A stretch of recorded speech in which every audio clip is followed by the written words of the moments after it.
অনেক দিন ধরে ভাবছিলাম ঋদ্ধির একটু স্কুল ছুটি পড়বে আর কষিয়ে রসিয়ে বেশ চিকেন বানাবো। তো স্কুল ছুটির এখন অনেক দেরি, সানডে না হলে স্কুল ছুটি হবে না। কি করা যায়, অজ্ঞতা মেয়ের আবদার মেটাতে স্কুলের দিনই রান্না করলাম চিকেনের একটা দারুণ রেসিপি।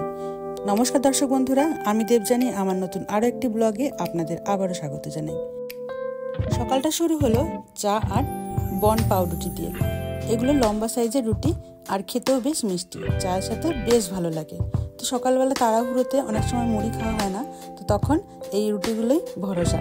সাথে ছিল কিছু ছোলা আর কিছুটা কাজু বাদাম। তো এগুলো দিয়ে সকালের খাবার সারলাম। এখন চলে এসেছি রান্নাঘরে। ঋদ্ধির পড়া হয়ে গেছে, ও ছোট ছোট বাচ্চাগুলোর সাথে খেলাধুলা করছে, তাই ভাবলাম আপনাদেরকে একটু চিকেনের রেসিপিটা শেয়ার করি। এখানে প্রথমেই কড়াই গরম হতে দিয়েছি। কড়াই খুব ভালো গরম হওয়ার পর দিয়ে দিলাম পরিমাণ মতো তেল। আর আজ আমি রান্না করব প্রায় 800 মতো চিকেন। তো চিকেনটা আগে ধুয়ে নুন আর হলুদ মাখিয়ে রেখেছি। তো আমি সময় পেলে এভাবেই রসিয়ে কষিয়ে বেশ চিকেন রান্না করি। তো প্রথমেই আলু ভেজে নেব। তো চিকেনের জন্য বেশ বড় বড় করে আমি পরিমাণ মতো আলু আগে থেকে কেটে নিয়েছি, আর সেটাকে নুন মাখিয়ে আর সামান্য হলুদ দিয়ে বেশ লালচে করে ভেজে নেব। তো চিকেনে কিন্তু ভাজা আলুর টেস্ট দুর্দান্ত লাগে।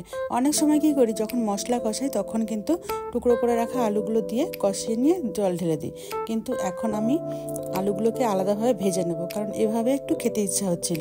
তো এই যে সামান্য হলুদ আর নুন দিয়ে আলুগুলোকে মাখিয়ে নিলাম। এবার তেল গরম হলে সব আলুগুলো দিয়ে আজ মাঝারি করে ঢেকে ঢেকে আলুগুলো লাল লাল করে বেশ ভেজে নেব। 7 থেকে 8 মিনিটের মধ্যেই আলুগুলো ভাজা হয়ে যাবে। এগুলো নতুন আলু, আর এভাবে ঢেকে ঢেকে ভাজলে খুব তাড়াতাড়ি কিন্তু আলু ভাজা হয়ে যায়। তো একটা সাইড হয়ে গেছিলো, আমি আর একটা সাইড উল্টে দিলাম, আর অন্য সাইডও বেশ লাল লাল করে ভেজে নিয়ে তুলে নেবো। এবার আলু ভাজতে ভাজতেই মাংসের জন্য মশলা রেডি করলাম। আর মশলার মধ্যে দেবো, দেখিয়ে দিচ্ছি, দুটো টমেটো দিয়েছি, এখানে ছোটো সাইজের টমেটো ছিল, 5টা মতো শুকনো লঙ্কা, কিছুটা রসুন, কিছুটা আদা আর 3টে মাঝারি পেঁয়াজ। এরই মধ্যে আমার আলু কিন্তু ভাজা হয়ে গেছে, এই যে তুলে নিচ্ছি। নতুন আলু তো, তাই একটু তাড়াতাড়ি ভাজা হয়ে যায়। যদি এক্ষেত্রে পুরোনো আলু হতো একটু সময় লাগতো। আর সব কিন্তু আমি আজকে শিলেবাটা মশলায় রান্না করব। তো শিলেবাটা মশলায় কিন্তু রান্না করলে খুব ভালো স্বাদ হয়। আর যদি এই চিকেনটা কাঠের জালে করা হতো তাহলে আরও ভালো টেস্ট হতো। আর প্রথমেই দিলাম চিনি আর গোটা গরম মশলা আর কিছুটা জিরে। তো সমস্ত মশলাগুলো থেকে খুব ভালো গন্ধ বেরোচ্ছে। এখন কিন্তু আমি 2টো তেজপাতাও দিয়ে দিলাম। আর এবারে কুচনো পেঁয়াজটা দিয়ে দেবো। তো চিকেনে সবসময় কুচনো পেঁয়াজ যত ঝিরি করে কাটা যাবে অতই কিন্তু ভালো, আর যতটা বেশি ভাজা যাবে, বেরেস্তা না ঠিক, কিন্তু একটু লালচে করে ভাজতে হবে পেঁয়াজটা, তাহলে কাঁচা গন্ধটাও চলে যাবে আর টেস্ট কিন্তু খুব ভালো আসবে। তো চিনিটা দেওয়ার কারণ হচ্ছে কালার প্রথমত, তবে অনেকেই চিনি দিতে চান না, সেক্ষেত্রে কোনো অসুবিধার কিছু নেই। সেক্ষেত্রে কাশ্মীরি লঙ্কার গুঁড়ো ব্যবহার করলেই হবে। তো আমি কাশ্মীরি লঙ্কা ব্যবহার করিনি আজকে, তবুও কালার কিন্তু খুব ভালো এসছে। আর যেহেতু শুকনো লঙ্কা শিলে বেটে দিয়েছি আর সাথে টমেটো ছিল, তো কালার অবশ্যই চলে আসবে এগুলো দিয়ে। তো খুব সহজ এই রেসিপিটা, তবুও আমি আপনাদের সাথে শেয়ার করলাম। আগেও আমার চ্যানেলে অন্যান্য চিকেন রেসিপি শেয়ার করেছি, সেগুলো চাইলে দেখে নিতে পারেন। আর পেঁয়াজটা মোটামুটি ভাজা হয়ে গেছে। আপনাদের একটা কথা বলা হয়নি, আমি কিন্তু এই সব শিলেবাটার মশলার মধ্যে কিন্তু 3টে এলাচ, 2 থেকে 3 টুকরো দারচিনি আর লবঙ্গ, সাথে গোলমরিচ, এটা কিন্তু বেটে নিয়েছিলাম। মশলাটা কিন্তু এবার দিয়ে দিলাম, দিয়ে ঢেকে দিলাম। হ্যাঁ, ঢেকে দিলে কি হবে, টমেটোটাও নরম হয়ে যাবে আর মশলাটাও খুব ভালো কষানো হবে। মশলার থেকে তেল ছেড়ে আসছে। এখন এই মুহূর্তে দিয়ে দিলাম আগে থেকে নুন হলুদ দিয়ে ম্যারিনেট করা চিকেনটা। আমাদের এখানে চিকেনগুলো এমনই পুরো স্কিনটা দিয়ে দেয়।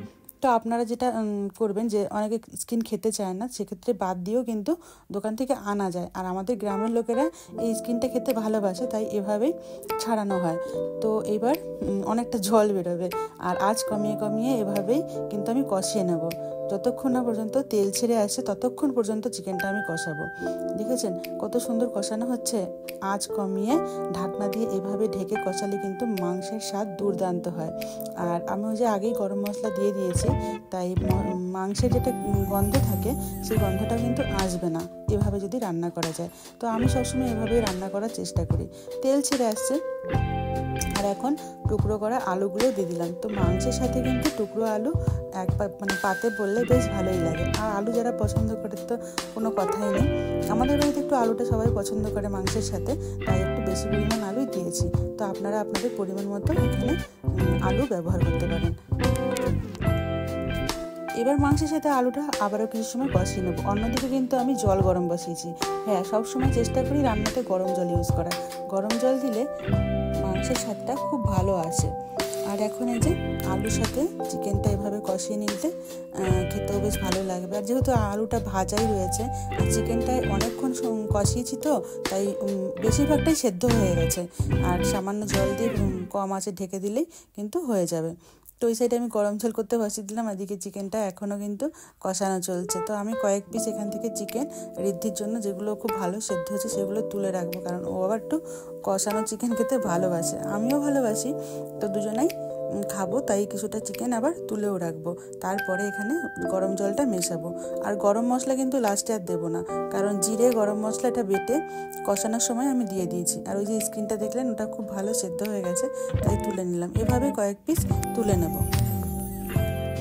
চিকেনগুলো একটা একটা করে এভাবে তুলে নিচ্ছি, কষানো যেগুলো ভালো হয়েছে। আর এবার দিয়ে দিলাম পরিমাণ মতো জল। জলটা কিন্তু খুব বেশি দিয়েছি, কারণ আমাদের বাড়িতে আবার চিকেনটা কী হয় যে একটু ভালো সেদ্ধ না হলে খেতে চায় না। তো আমি কিন্তু আবারও একটু জিরে আর গোটা গরম মশলা শিলে বেটে নিয়েছিলাম, সেই জলটা লাস্টে দিলাম, কারণ এখন আরেকটু ফুটিয়ে নেব। তো গরম মশলার গন্ধটা বেশ ভালোই লাগে চিকেনের ঝোলে। আর গরম মশলা ছাড়া কিন্তু অনেক সময় ক্যাপসিকাম ধনেপাতা দিলেও তার ফ্লেভারও ভালোবাসে। তো চিকেন এখন একদম রেডি, এটা এবার নামিয়ে দেবো। আর কোনো মশলাপাতি কিছুই দেবো না। তো খেতে কিন্তু দুর্দান্ত হয়েছিল। তো আপনাদের এই রেসিপিটা কেমন লাগলো কিন্তু কমেন্টে জানাবেন। আর এর আগেও আমি এরকম রেসিপি শেয়ার করেছি। আর এখন দেখাবো একটা আজব জিনিস। দেখুন, আমাদের গ্রামেরই একটা চাষির ঘরে এরকম ওজনের শালগম তৈরি হয়েছে। শালগম, ওলকপি যেটাই বলেন না কেন। তো এটা প্রায় 2 কিলো হয়ে যাবে। তো এত বড় সাইজ ওলকপি আমি এর আগে দেখিনি। যদি আপনারা দেখে থাকেন কমেন্ট করে জানাবেন। তো দেখে একটু আশ্চর্যই হলাম। খেতে খুব একটা ভালো ছিল না, মোটামুটি যেরকম শালগম হয় তার থেকেও খারাপ আর কি, এরকম অবস্থা। রান্নাবান্না কমপ্লিট। রিদ্ধি এখন স্কুল যাবে। স্কুল যাওয়ার সময় ঘটলো এরকম বিপদ। ও যে ড্রেসের সাথে জুতোটা পরে স্কুল যায়, সেটা কিন্তু অনেকটাই বড়, তারপরে ও পরে যায়, কারণ মোজা পরলে নাকি ও জুতোটা একদম টাইট হয়। কিন্তু ওর বাবা কিছুতেই ওটা পরে যেতে দেবে না। বাবা দাঁড়িয়ে দেখছিল আর ওকে বারণ করলো ওটা পরে যাওয়ার জন্য। সকালবেলার বাবা এরকম একটা কাণ্ড করে বসলো। বলেছিলাম কয়েকটা রুটি আনতে, এনেছে প্রায় 10টা মতো। তো সেগুলো যদি আজ না খেয়ে নিই আবার বাসি হবে, কালকে শক্ত হয়ে যাবে। তো সেগুলো দিয়ে বিকালে চা খেলাম। সাথে কিন্তু রিদ্ধির জন্য যে মুড়ি বিস্কিট এগুলো ছিল, মুড়ি চানাচুর বিস্কিট, তো এগুলো দিয়েই বিকালে টিফিন সারলাম। আর এখন চা মুড়ি খাবো, সাথে পড়াশোনা করব।